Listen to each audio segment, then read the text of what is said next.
Halo dan selamat datang kembali. Hari ini kita akan coba bedah pengalaman seorang profesional cybersecurity senior. Oke. Sumber kita kali ini kutipan wawancara ya sama seorang senior cybersecurity engineer. Fokusnya dia ini di detection engineering.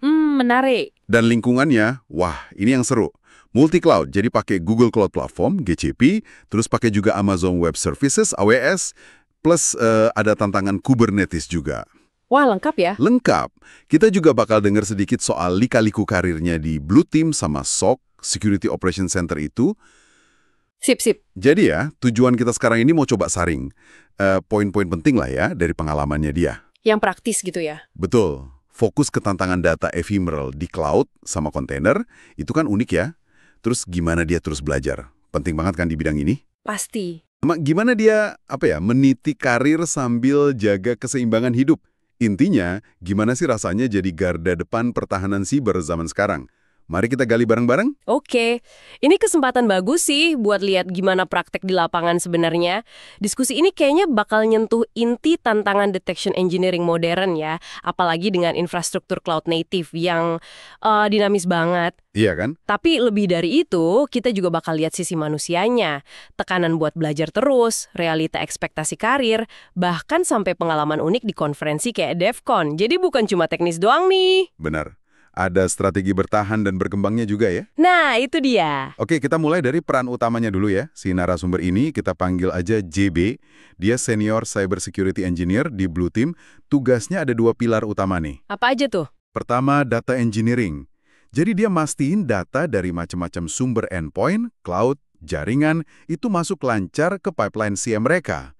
Tahu kan, Security Information and Event Management? Iya, CM. Kedua, ya detection engineering itu sendiri. Jadi dia yang bangun logika deteksi di atas data tadi. Nah, yang bikin menarik, dia kerjanya di lingkungan multi-cloud itu. GCP dan AWS barengan. Pasti kompleksitasnya lumayan ya. Pasti. Betul sekali. Dan disinilah muncul salah satu tantangan paling signifikan yang dia sebut. Sifat data yang ephemeral, alias sementara. Ephemeral ya? Iya. Ini relevan banget di cloud sama lingkungan kontainer kayak Kubernetes. Kita sebut K8S aja ya biar gampang. Oke, K8S. Coba bayangin gini deh. Ada insiden keamanan. Tim respons insiden mau investigasi. Instance atau kontainer yang jadi masalahnya itu udah keburu dimatiin. Atau diganti sama sistem orkestrasi otomatis. Wah, hilang dong jejaknya. Bisa jadi. Jejaknya bisa hilang gitu aja. Ini maksa kita pakai pendekatan beda buat ngumpulin dan analisis log. Nah, normalisasi log dari berbagai sumber, log GCP, log AWS, log endpoint, log jaringan, ini jadi vital banget. Supaya bisa dianalisis barengan di SIEM gitu ya? Persis, biar koheren gitu. Tantangan data ephemeral ini sebenarnya secara nggak langsung nunjukin kenapa penting banget punya pemahaman luas. Jadi semacam jack of all trades gitu di keamanan cloud native sekarang. Oh, jadi nggak bisa cuma fokus di satu area aja ya? Susah. Soalnya ancaman bisa dari mana aja. Dan jejaknya itu, ya itu tadi, bisa cepet hilang. Masuk akal. Nah, nyambung soal jack of all trades, terkait Kubernetes atau K8S tadi, si JB ini juga jujur. Dia ngaku pengalamannya masih, ya terbatas lah. Baru sampai level investigasi satu insiden aja. Oh gitu. Tapi karena perusahaannya banyak pakai container dan K8, ini jadi area yang dia pengen banget kuasai. Dari sumbernya, kayaknya logging di K8 ini ada tantangannya sendiri ya. Malah dokumentasinya kadang bisa salah. Persis, ini nunjukin banget dinamika industrinya.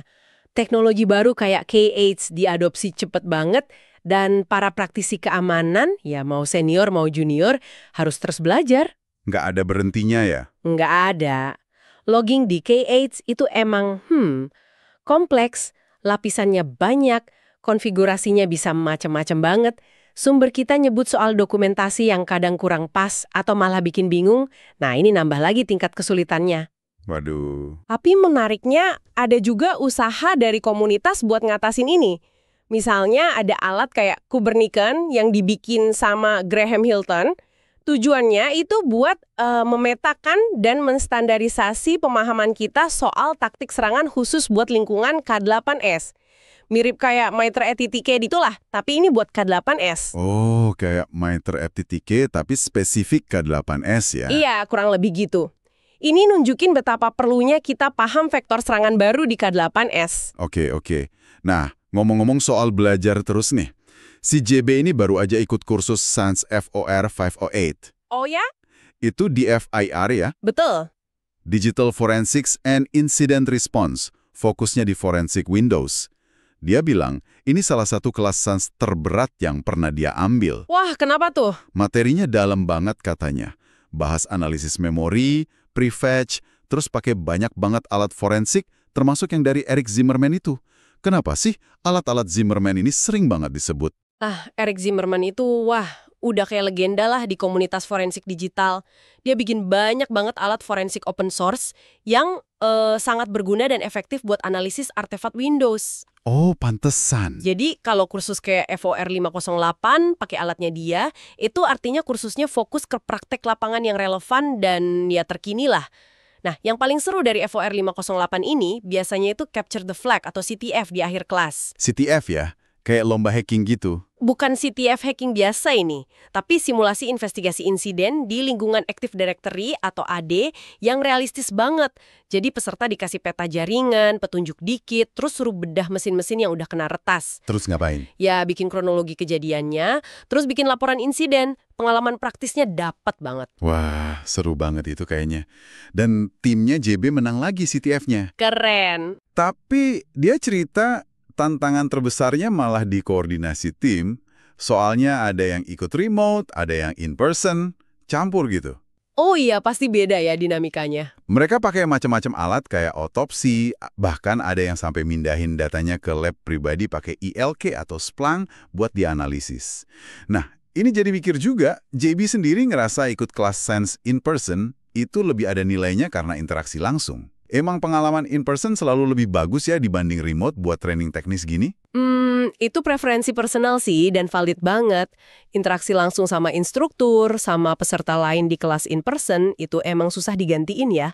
Apalagi buat diskusi yang dalam atau bareng-bareng nyari solusi masalah gitu. Iya juga sih. Tapi penting juga kita lihat kelebihan format remote. Soal aksesibilitas terutama. Banyak orang kan nggak bisa pergi jauh atau butuh waktu fleksibel. Nah, itu kebantu banget sama opsi remote. Jadi, ya dua-duanya ada nilainya lah. Oke. Pengalaman JB ini lagi-lagi nunjukin komitmen dia buat belajar terus. Dia nggak berhenti di SANS saja, dia juga pakai platform lain kayak Hextree.io. Hextree.io, itu apa lagi? Itu platform bikinan Live Overflow, cukup terkenal lah di dunia security research sama hacking.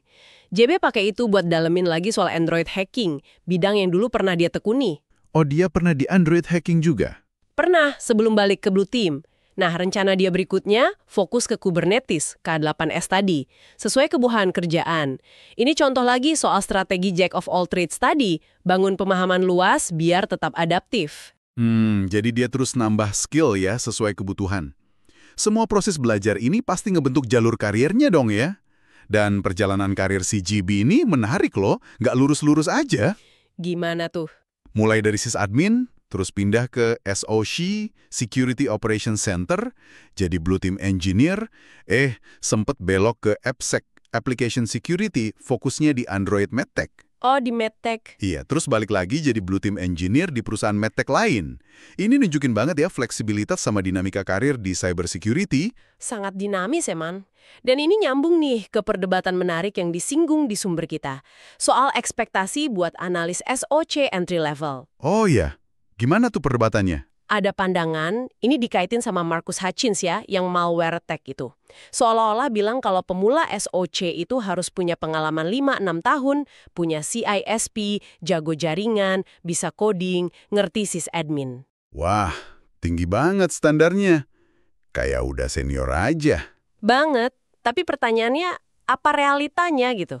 Atau sebenarnya peran awal itu lebih fokus ke kemampuan triaging, milah-milah alert mana yang penting, sama tahu kapan mesti eskalasi ke tim yang lebih ahli. Nah, si JB gimana pandangannya? JB cenderung setuju sama pandangan kedua. Punya dasar itu penting, iya. Tapi kemauan buat belajar sama berkembang di awal karir itu seringkali lebih penting daripada datang udah bawa paket lengkap gitu. Oke. Berarti kemauan belajar itu kunci ya? Betul. Nah, buat pemula di Blue Team atau SOC, JB punya saran praktis nih. Pahami data yang dihadapi. Maksudnya gimana tuh? Misalnya, kalau lihat log dari EDR, Endpoint Detection and Response, jangan cuma lihat event ID-nya doang, tapi cari tahu artinya apa. Dia bilang, memahami data yang Anda kerjakan akan sangat membantu Anda menjadi lebih efisien. Ini kedengeran simpel ya, tapi sering kelewat nggak sih sama pemula? Sangat mungkin. Kadang fokusnya udah ke alatnya atau dashboardnya yang keren, lupa sama bahan bakunya. Ya data itu sendiri. Saran JB ini mendasar banget tapi ya ampun krusial.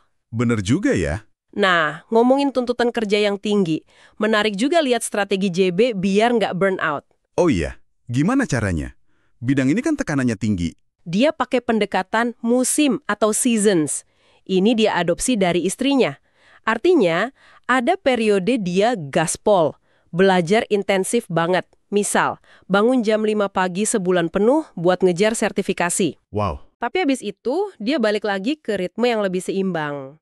Kuncinya itu konsistensi, tetap nyisihin waktu, walau cuma sejam seminggu, buat belajar atau main-main di lab virtual, sama dukungan keluarga. Dukungan keluarga penting ya? Penting banget. Mereka punya jadwal terstruktur gitu sama istrinya buat saling dukung waktu pribadi, buat olahraga, buat belajar. Nah, ini nyentuh diskusi lain nih. Apa semua orang di InfoSec harus ambisius terus, ngejat pangkat terus? Gimana tuh? Atau sebenarnya ada tempat nggak sih buat penggali parit ditch diggers, istilahnya? Orang yang kerjaannya bagus, puas sama perannya, nggak harus terus-terusan naik jabatan. Sumber kita sih ngelihatnya peran ini juga penting dan valid kok. Itu perspektif menarik sih, soal keseimbangan sama ekspektasi karir. Oke, sekarang kita geser dikit ke sisi komunitas sama konferensi. Sumber Dita juga cerita pengalaman unik dari DevCon. Wah, DevCon! Konferensi hacker paling ikonik ya? Iya. Ada kompetisi namanya Octopus Games. Ini kayak scavenger hunt gede-gedean, tapi digabung sama interaksi sosial. Jadi pesertanya dipaksa keliling ke macam-macam desa, villages, di DevCon area, lockpicking, CTF, social engineering, macam-macam lah buat mecahin teka-teki sama ngumpulin bukti. Kayaknya intens tapi seru banget ya. Banget. Dan hadiah utamanya itu, wah, luar biasa unik. Sebuah Black Badge DevCon. Black Badge itu apa? Itu kayak tiket sakti. Ngasih akses gratis seumur hidup ke konferensi DevCon. Bayangin menang ginian di DevCon pertamamu. Gila. Seumur hidup gratis ke DevCon? Iya. Pengalaman Octopus Games ini nunjukin nilai lain dari konferensi selain sesi teknisnya. Yaitu ya networking, sosialisasi, sama dipaksa keluar dari zona nyaman. Maksudnya gimana tuh dipaksa keluar zona nyaman? Iya kan, kontrasangka kebiasaan banyak orang, termasuk JB sendiri ngakunya gitu.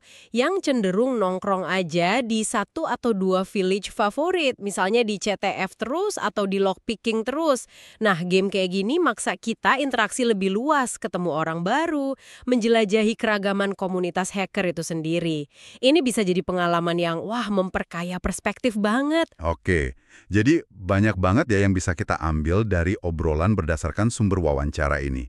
Mulai dari tantangan nyata detection engineering di era cloud dan K8S soal data ephemeral tadi. Iya, terus keharusan buat belajar terus-menerus lewat macam-macam cara ya, nggak cuma formal. Betul, ada SANS, ada platform online, lab pribadi, terus realita ekspektasi karir di SOC yang mungkin nggak sewah bayangan awal ya. Dan pentingnya strategi jaga kewarasan, work-life balance itu. Plus nilai dari komunitas sama pengalaman di luar sesi teknis konferensi kayak DevCon tadi. Dan kayaknya semua ini bermuara ke satu tema besar ya, kebutuhan buat nyimbangin antara spesialisasi yang dalam sama pengetahuan yang luas. Bener, antara jadi spesialis atau generalis, atau mungkin keduanya. Nah, itu dia. Oke, jadi apa artinya semua ini buat Anda, para pendengar kami? Mungkin sebagai penutup ya, ada satu pertanyaan reflektif nih buat Anda bawa pulang. Mengingat cepatnya perubahan teknologi, kayak adopsi K8S tadi, terus tantangan data ephemeral yang bikin kita mikir ulang soal investigasi, sama perdebatan soal ekspektasi versus realita buat peran entry level. Iya. Gimana Nanda dalam perjalanan karir Anda sendiri di cybersecurity atau bidang terkait lainnya menyeimbangkan antara kebutuhan buat jadi ahli banget di satu atau dua area spesifik dengan keharusan buat tetap punya pemahaman yang cukup luas, jadi generalis yang efektif biar bisa terus relevan, adaptif, dan ya berhasil di lanskap yang terus berubah ini. Di mana titik keseimbangan yang pas buat masing-masing kita ya? Nah, itu dia. Sesuatu buat direnungkan lebih lanjut mungkin.